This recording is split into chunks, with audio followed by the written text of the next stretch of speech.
لیکن جب اسی باغ کی نسبت اللہ سے ہو جاتی ہے، قاضی انوار الحق صاحب علیہ رحمت اس کتاب میں لکھا ہے، فرماتے ہیں جب باغ کی نسبت اللہ کے ساتھ ہوتی ہے تو وہ لیٹا ہوا باغ بھی کھڑا ہوتا ہے. سبحان اللہ. لیٹا ہوا باغ کھڑا ہو جاتا ہے. آپ کو میں پریکٹیکل کر کے بتاتا ہوں. ابھی آپ سارے پڑھیے بسم اللہ الرحمن الرحیم.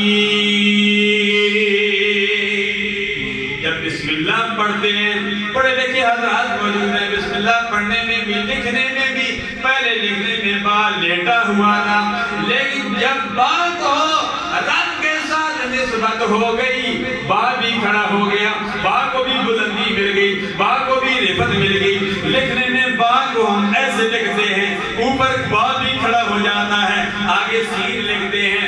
گویا رب الجلال نے ہمیں یہ درس دیا، فرمائیے با میرے ساتھ با کی نسبت ہو گئی، رب کے ساتھ نسبت ہو گئی، اللہ کے ساتھ نسبت ہو گئی، با کو بھی عروج مل گیا. اے میرے بندو تم بھی مجھ سے جڑ جاؤ، تمہیں بھی عروج مل جائے گا.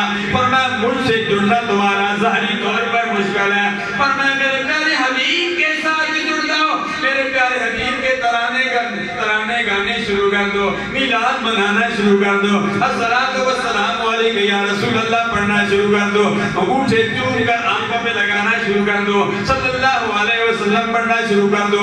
وَتُعَذِّرُهُ وَتُوَقِّرُهُ وَتُسَبِّحُهُ بُكْرَةً وَأَصِيلًا. میرے پیارے حبیب کا ادب و احترام کرنا شروع کر دو.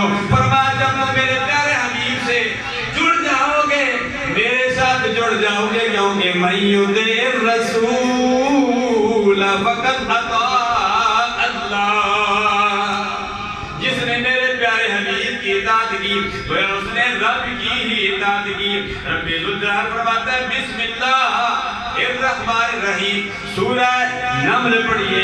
شاہ کہتے ہیں جو اللہ کی محبت سے جڑ جائے، اللہ اسے پستیوں سے بلندیوں کی طرف لے جاتا ہے.